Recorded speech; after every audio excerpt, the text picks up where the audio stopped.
قرآن مجید فرقان حمید میں روزے کے افطار کے وقت کے حوالے سے جو آیہ پاک بیان ہوئی ہے وہ یہ ہے، ارشاد فرمایا کہ ثم اتموا الصیام الی اللیل، کہ تم روزوں کو رات تک پورا کرو۔ بعض لوگوں نے اپنی عقل اور اپنی فکر سے لیل کا یہ معنی مراد لے لیا کہ جب فل اندھیرا چھا جائے تو اس کو لیل کہا جاتا ہے، تو انہوں نے یہ بات بیان کر دی جی روزے کو تو رات تک پورا کرنے کا حکم دیا گیا ہے، اور رات اس وقت ہوتی ہے جب فل اندھیرا چھا جاتا ہے۔ تو یہ جو معنی ان لوگوں نے مراد لیا ہے اپنی عقل سے، یہ معنی احادیث کے بھی خلاف ہے، عربی گرامر اور عربی لغت کے بھی خلاف ہے، اور اسی طرح صدیوں سے مسلمان جس پر عمل کرتے آ رہے ہیں یہ اس کے بھی خلاف ہے، کیونکہ صدیوں سے مسلمانوں کا اس بات پر عمل رہا ہے کہ جب سورج غروب ہوتا ہے تو غروب ہوتے ہی وہ روزہ افطار کرتے آ رہے ہیں۔ اور اگر احادیث کو دیکھا جائے تو درجنوں احادیث اس بات پر دلیل ہے کہ غروب آفتاب ہی روزے کے افطار کا وقت ہے۔ اور اسی طرح اگر عربی لغت کو، اہل عرب کو دیکھا جائے اور عربی گرامر کو دیکھا جائے تو اس سے بھی یہی بات ثابت ہوتی ہے کہ جیسے ہی غروب آفتاب ہوگا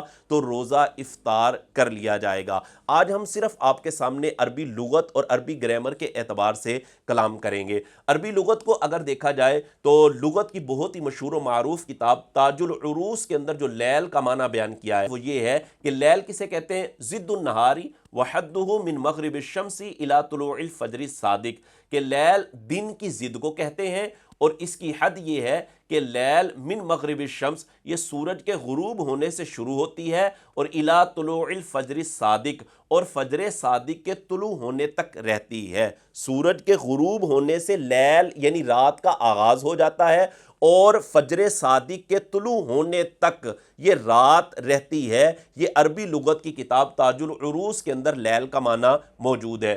اسی طرح عربی لغت کی ایک اور مشہور و معروف کتاب لسان العرب کے اندر جو لیل کا معنی بیان کیا گیا ہے وہ یہ ہے کہ اللیل عقیب النہار، کہ رات یہ دن کے بعد ہوتی ہے، اور مبدأہ من غروب الشمس، اور رات کا جو آغاز ہے وہ سورج کے غروب ہونے سے ہو جاتا ہے۔ تو ان لغت کی کتابوں سے یہ بات ثابت ہوتی ہے کہ لیل جو ہے وہ سورج کے غروب ہونے سے شروع ہو جاتی ہے۔ اس کے علاوہ کوئی سی بھی آپ عربی لغت کی کتاب اٹھا کے دیکھ لیں، اس میں لیل کا یہی معنی بیان کیا گیا ہے کہ سورج کے غروب ہوتے ہی لیل کا آغاز ہو جاتا ہے۔ یہ تو عربی لغت کے اعتبار سے ہم نے آپ کے سامنے کلام کیا۔ اب عربی گرامر کے اعتبار سے دیکھا جائے کہ قرآن مجید فرقان حمید کی اس آیہ پاک میں فرمایا گیا کہ ثم اتموا الصیام الی اللیل۔ اب یہاں پر دیکھیں الا کا ما بعد غایت کہلاتا ہے، اور الا کا جو ما قبل ہے وہ مغیہ کہلاتا ہے۔ اب عربی گرامر کا اصول یہ ہے کہ اگر غایت مغیہ کی جنس سے نہ ہو تو یہ الا صرف ٹچ کرنے کے لیے آتا ہے۔ تو یہاں پر اگر دیکھا جائے لیل جو ہے وہ سیام کی جنس سے نہیں ہے، لہذا اس سے یہ ثابت ہوتا ہے کہ الا صرف ٹچ کرنے کے لیے ہے۔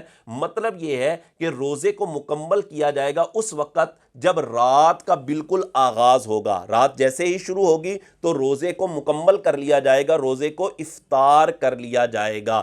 اس طرح عربی لغت کے اعتبار سے بھی یہی بات ثابت ہوتی ہے کہ روزے کے افطار کا جو وقت ہے وہ سورج کے غروب ہونے کے وقت ہے۔ جیسے ہی سورج غروب ہوگا تو روزے کو افطار کر لیا جائے گا۔ صرف اپنی عقل سے ہی کسی بھی قرآن مجید فرقان حمید کی آیے پاک کا معنی بیان کرنا یا قرآن مجید فرقان حمید کے کسی لفظ کا معنی بیان کرنا یہ درست نہیں ہوتا، اس طرح بندہ گمراہ ہو جاتا ہے۔ سب سے پہلے احادیث کو دیکھا جاتا ہے، عربی گرامر کو دیکھا جاتا ہے، عربی لغت کو دیکھا جاتا ہے، پھر اس بات کو بھی دیکھا جاتا ہے کہ مسلمانوں کا کس پر عمل ہے۔ تو صدیوں سے مسلمانوں کا اسی بات پر عمل ہے کہ غروب آفتاب ہی روزے کے افطار کا وقت ہے۔